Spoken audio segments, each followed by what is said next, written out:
أعوذ بالله من الشيطان الرجيم بسم الله الرحمن الرحيم الحمد لله رب العالمين الصلاة والسلام على نبينا Muhammad وعلى آله وصحبه أجمعين وبعد. Whoever's sitting, inshallah, please come a bit closer so I know who's with us. Please come a bit closer, inshallah, if you're sitting with us for this half an hour or so, inshallah, lesson of fiqh. Today, inshallah, we are continuing on to our 25th lesson of fiqh of marriage as a part of our fiqh lessons. And these fiqh lessons have been ongoing for many years now, in which we have covered a few different topics. Of them was the 5 pillars of Islam, which we covered twice based on the book of Maraqi Sa'adat, Ascent to Felicity. We also then covered Kitabun Nikah and Talaq once a few years back. And then after that we went on to fiqh of trading and transactions for a little bit, and then we came back to Kitab of marriage and talaq once again, and this time around we're in the 25th lesson, part of this series, and we are now talking in the past 2 lessons, 24th and 25th today, situations in which and grounds upon which the wife may seek a separation from her husband. If there arises such a circumstance where it's not possible for marriage to continue because of excessive arguing or excessive fighting or excessive disagreements, we may be led in life to the unfortunate circumstance of having to separate. Though talaq is the most disliked thing in our sharia, according to Allah and His Rasul, it is halal, yes, if it is required, but it is not something that's encouraged and one should hasten towards. And so talaq is whereby the man decides and issues a divorce, and of course the woman, the bride, has also grounds and situations in which she may seek a divorce, but the process is slightly different. But nonetheless, it's still free and an option to both parties should they want to end the marriage. And so the grounds upon which a woman may, a bride may, the wife may seek a separation, we spoke about some of them last time and we mentioned 4. I will quickly mention just their names today so that we're on the same page, and then inshallah we'll deal with 5 and 6 today. Ground number 5 and ground number 6 upon which a woman, a bride may seek a separation from her husband, a wife may seek separation from her husband. The first reason, the first ground was التفريق للشقاق. Tafriq means separation, للشقاق means because of excessive disagreement and excessive argumentation. It's not getting along, it's not working out. They're trying to mend their family, but it's not working. Too much arguing, too much. Both sides are not getting along. Then this is a ground and a reasonable ground upon which the woman may say, I would like to go to a Sharia court or a Sharia council and ask for a separation because I don't think this is going to work out. The second ground was التطليق بسبب الضرر, that there is a one-way harm, i.e. the husband, because if the wife was harming the husband and he wanted a separation, then he could go through the method of talaq. But now the woman wants a separation from the husband because the husband is harming the wife.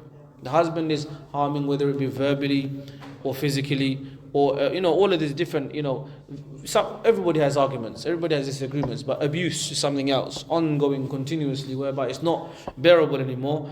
Then this could also be a ground for seeking separation, which is harm and abuse, because of harm and abuse.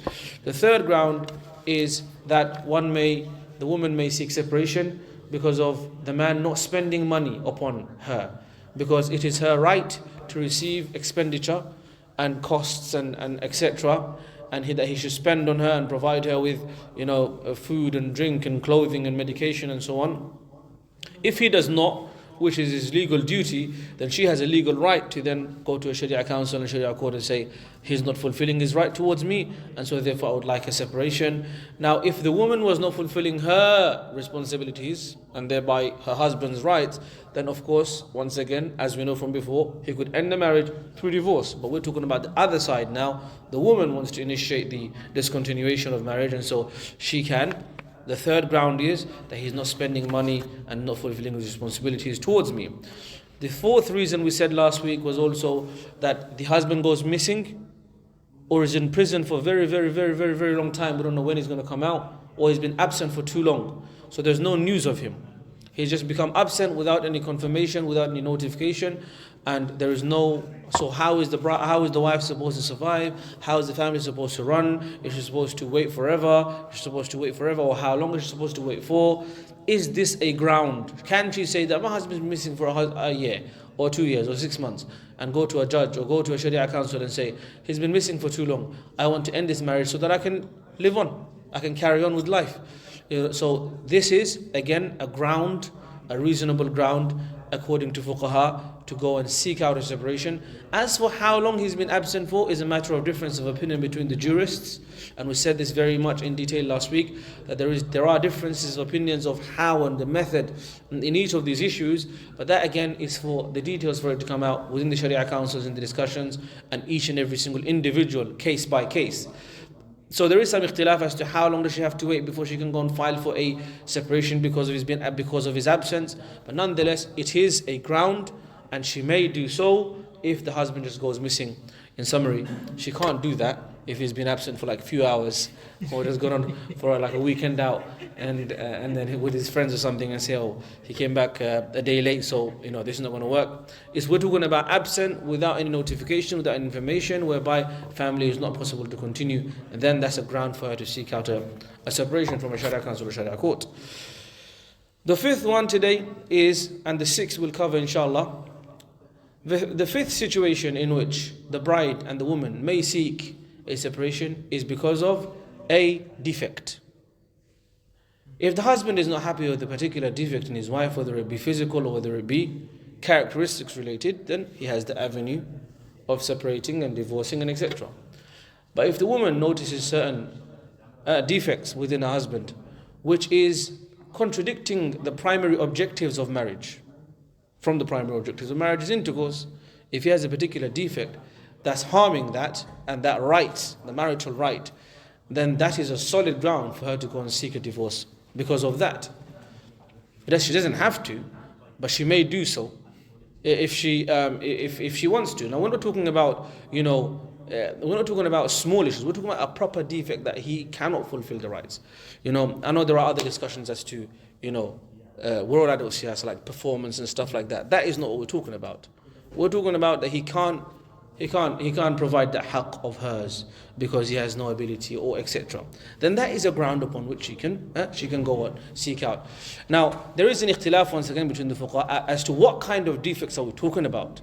Are we talking about defects that contradict the purpose, the primary purposes of marriage, the primary rights of marriage? Is that the only situation where she can raise a case? Or is it also because of defects which are disliked or undesirable that she was not aware of? For example, he may have a certain characteristic that she was not aware of, like excessive anger, or a particular illness, whether it be physical or mental.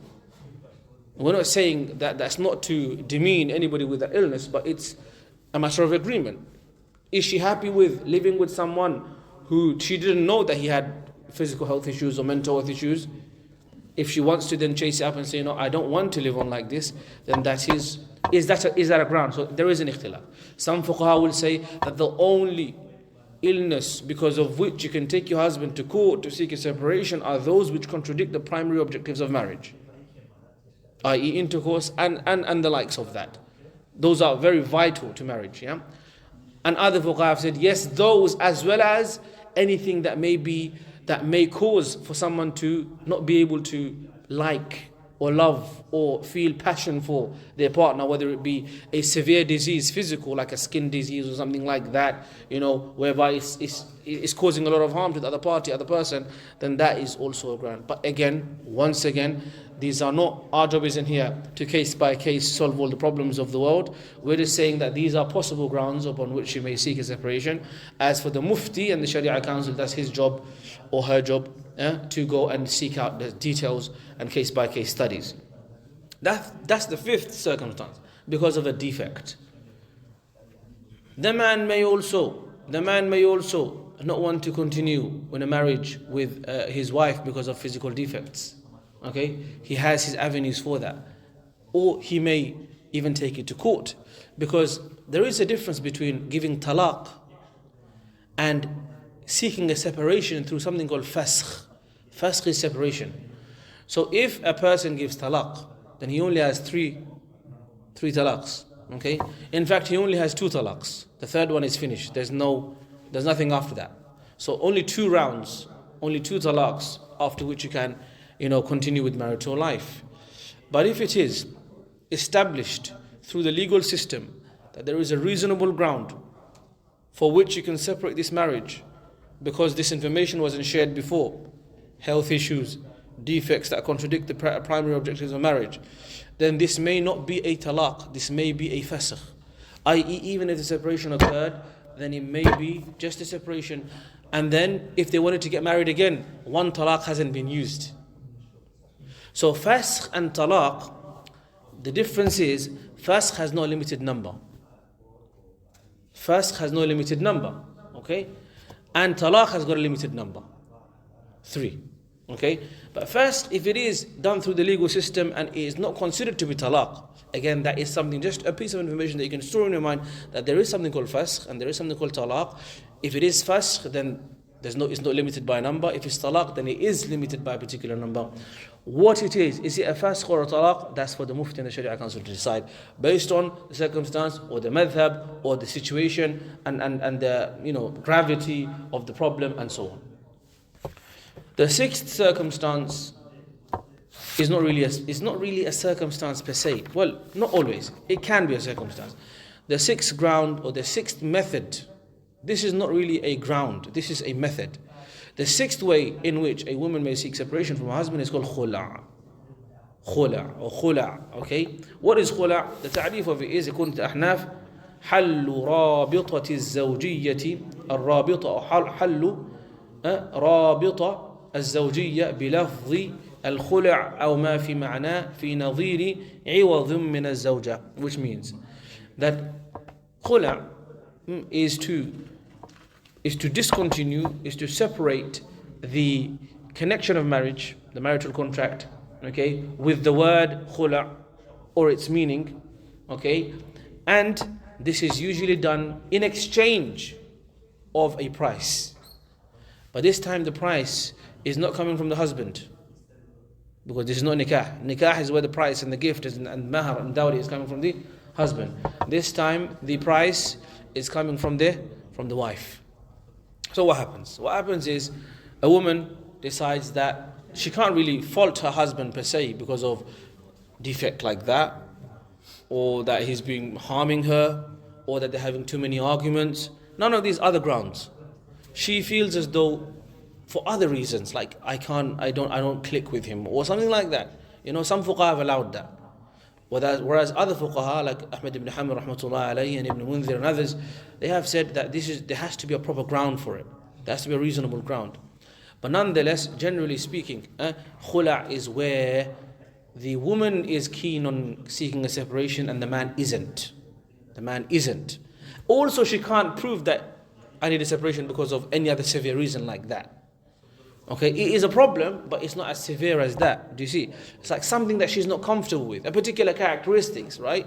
For example, it is halal for him to stay out up until late as long as he's doing halal stuff.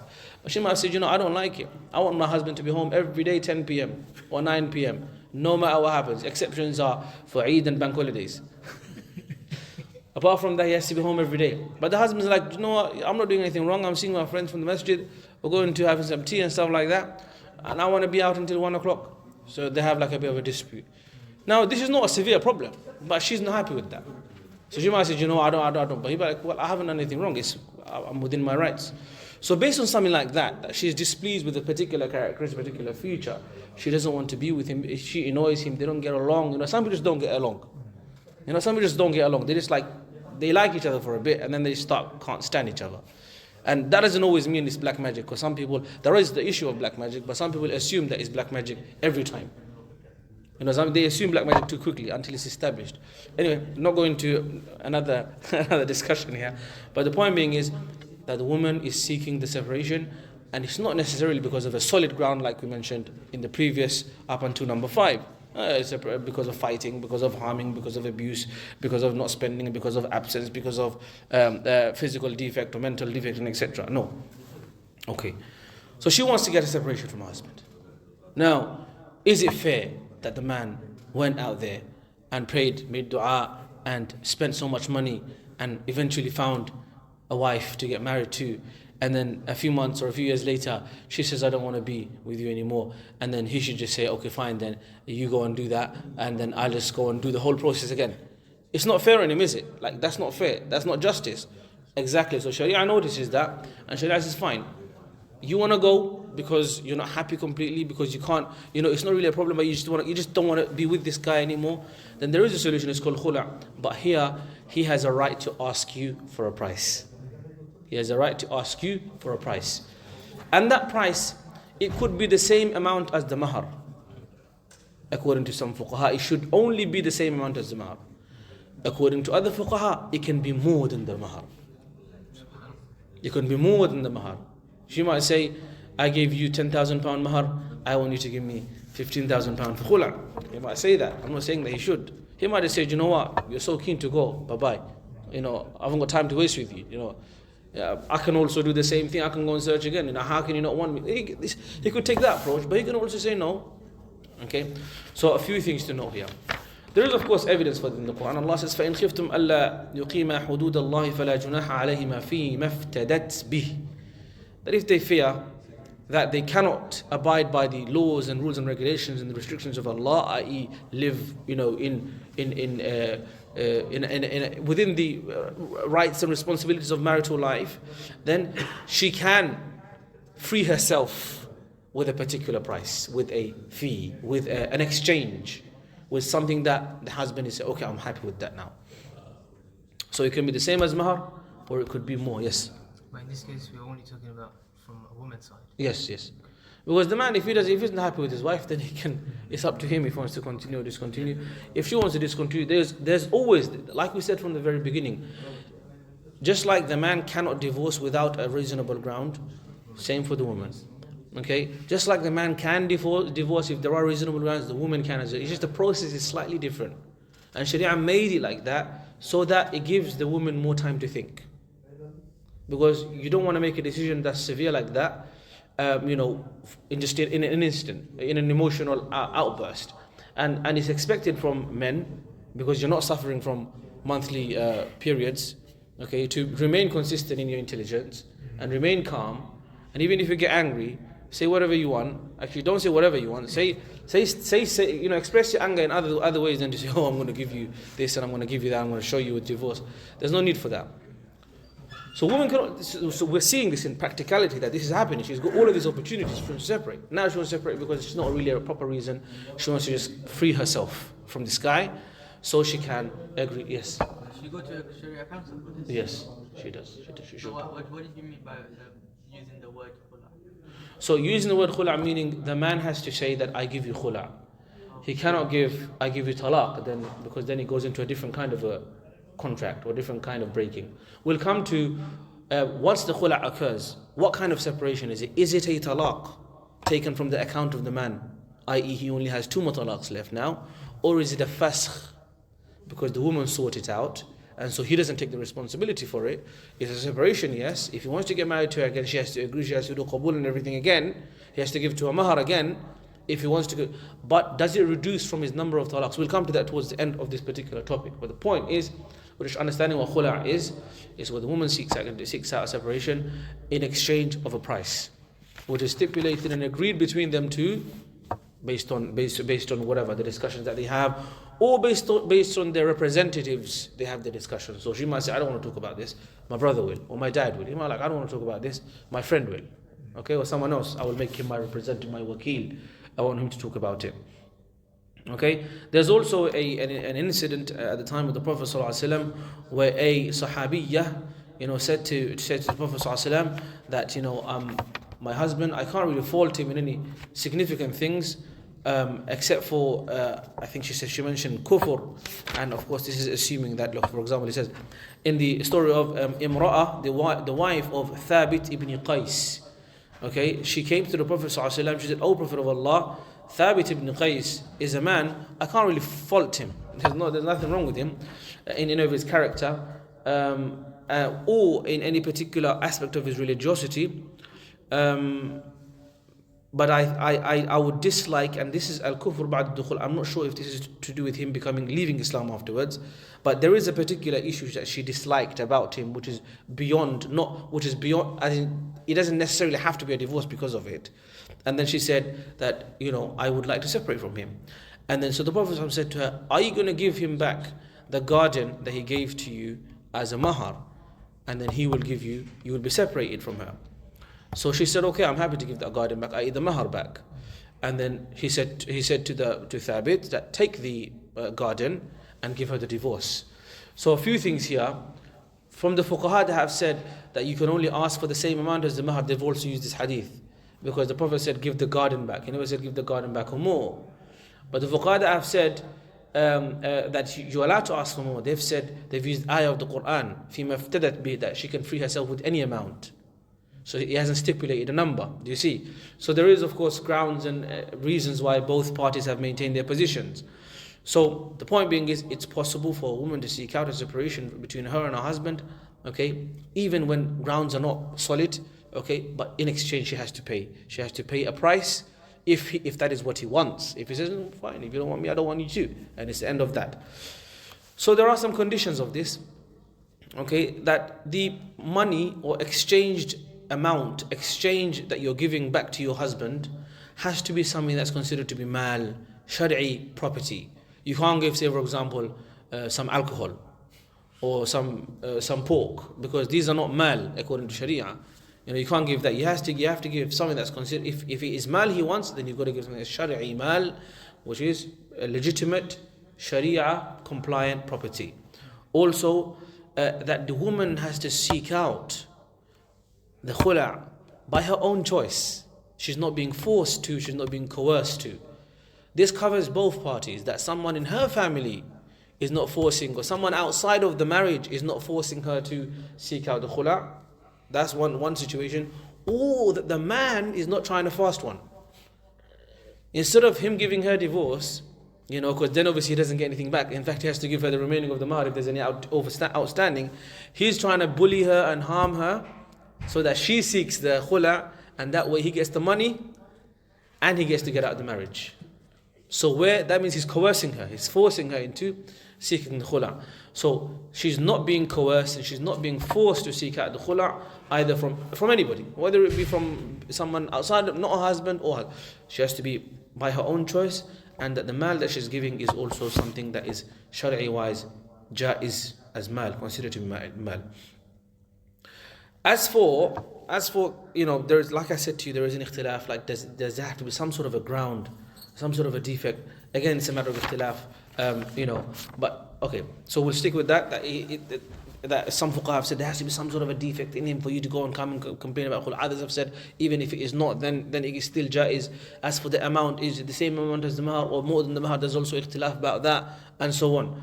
But we know the conditions, that whatever property she gives, it has to be mal, and that she has to be doing it by her own choice. Okay, and then we come to the point about, okay, we said all of this. Some of the stuff that's written here, but I've already included in the previous points. Okay, now the other point that you're talking about before. Once the khula' does take place, is it considered a talaq or is it not? Again, there's ikhtilaf.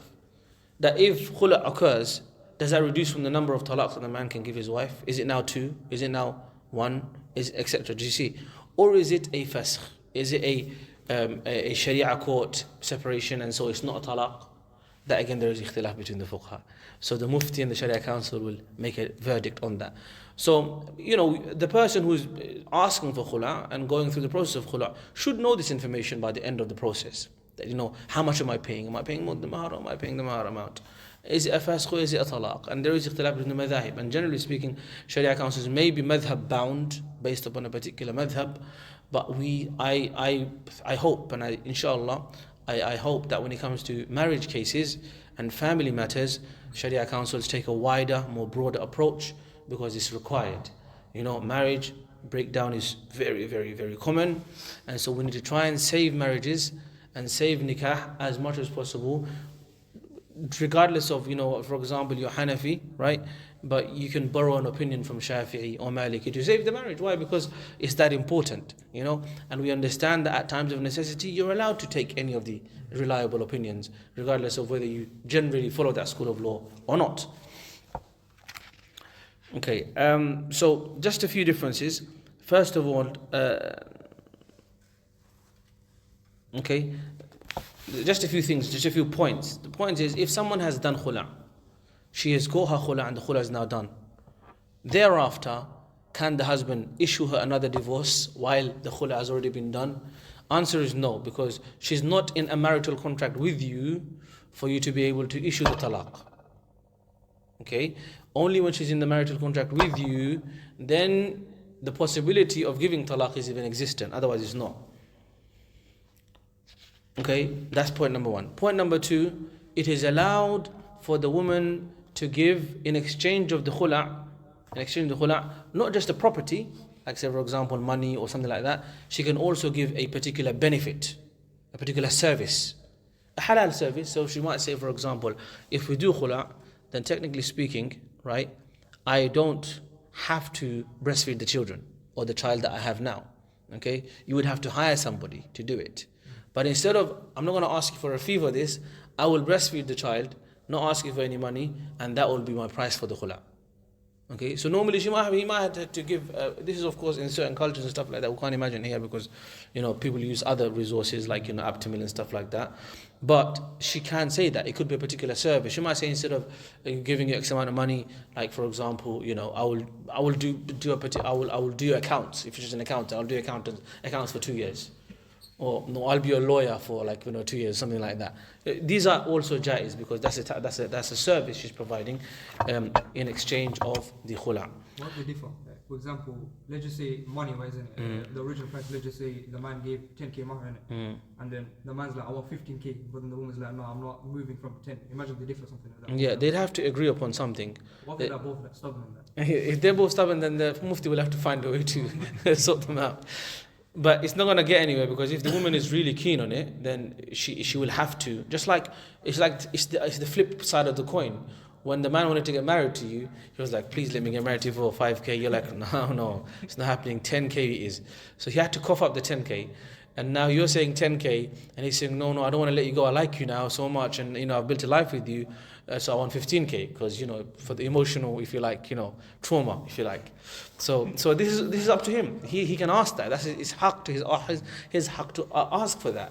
Because let's be honest, it's not just about giving mahar to another woman. It is harder for a divorcee to find a spouse and to get married again. It's quite hard, and both sides are obviously harmed by that way, because she wants to seek out that without being able to defect him and to find a problem within him, then that's his right. So Sharia is fair and just and balanced in that way. Also, talaq, you can't give it in times of menstruation, during hayd. You shouldn't give it because that falls into the category of talaq bid'i. Remember, you can only give talaq when she is in her pure, not in her hayd. Okay, and in a pure time when there has been no intercourse. With khula', there's no time restriction like that. So you can process a khula' whether she's on her menstruation or not. That doesn't affect. So that's a difference. That's a point as well to note. Okay. Fourth point is that you don't need a khalifa or khilafa to be established and to be up and running in order for khula' to take place, because this is to do with family matters and people will need it whether they live under a khilafa or not. And of course right now, if say for example we said that okay, there is no more khula' in the world because there's no khilafa in the world, then this would cause a lot of problems for people. And so there's no need for a hakim, a mufti or a sharia court or stuff, or even if mutual agreements between, in a fair way is done, then this is also jaiz as well. We said also this before, number 5, fifth point, you can make a representative for you to represent you in your khula'. She may say, I want a khula', I don't want to talk about it myself, I want my cousin to talk about it. He may say, I don't want to respond to this, I'll get my lawyer to respond to you. That's also completely jaiz. As for if they have a difference, okay, that for example, that they've differed on has khula' occurred or not, has the man agreed to the khula' or not. So the man saying that I gave you khula', and she's like, no, you didn't give me khula'. You didn't give me khula'. No, he's like, no, I gave you khula. Khula's done. So according to some fuqaha, this will be considered a talaq and he should be separated nonetheless. Because he's expressing separation from her with the word khula, which is equivalent of talaq. But then if you look into it, I'm sure there will be some ikhtilafat and a way of salvaging that situation if it did occur. However, if the woman says, oh, you gave me khula, and he says, no, I never gave you khula. He says, no, you gave me khula. Khula is done. We done it last year. He's like, no, I can't remember anything like that. Khula didn't occur. Okay? Then in that circumstance, we will go by what he says. Last year. Huh? What do you mean last year? Why were they living for 1 year then with each other? No, I said like for example, they were separating. Sometimes people have marital problems, and even though they're married, they live separately. This happens. Sean, but you'll see. I hope you don't see actually. But this stuff happens, man. Stuff is stories you hear, like husband and wife married and for months, for years even it happens. They're not living together. But just not living together doesn't mean that your divorce and talaq is done.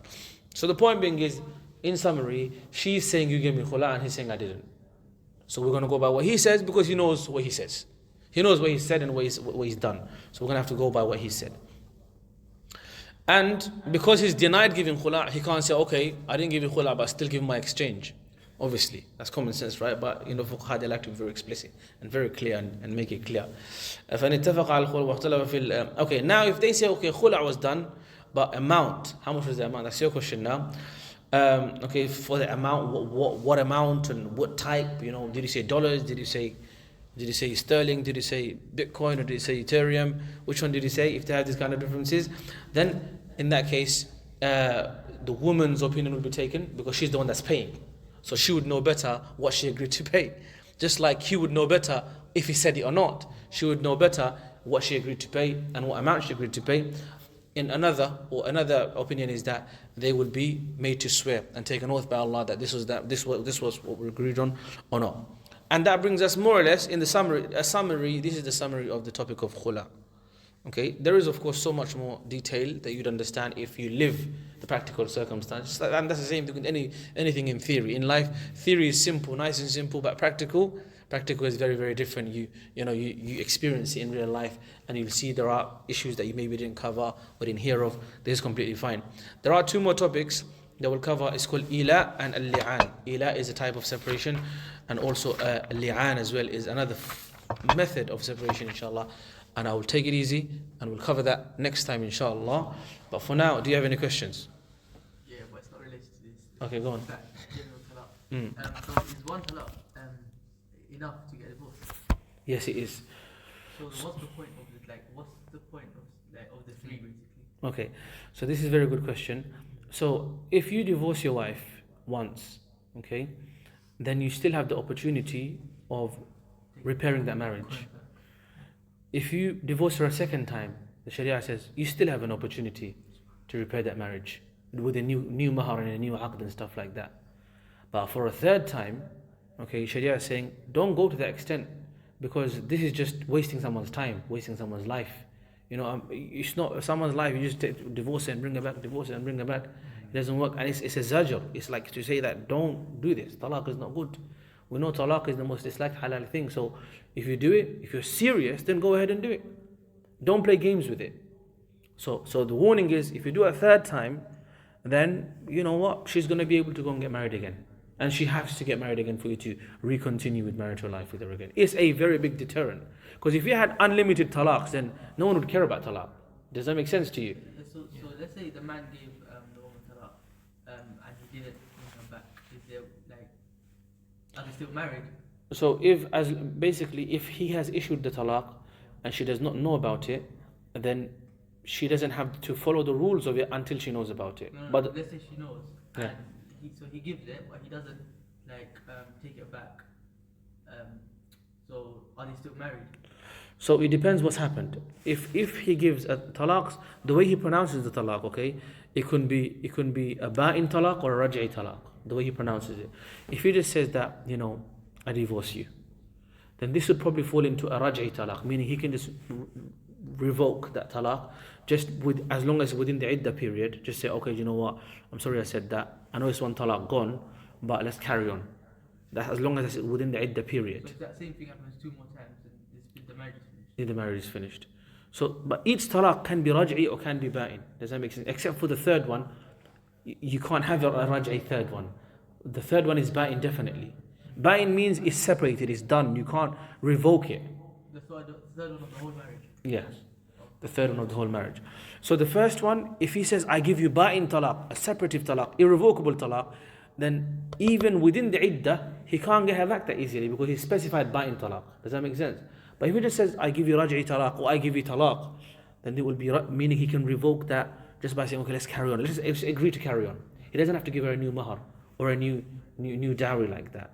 But if he says, I give you one ba'in talaq, then this marriage is already going downwards. It's finished.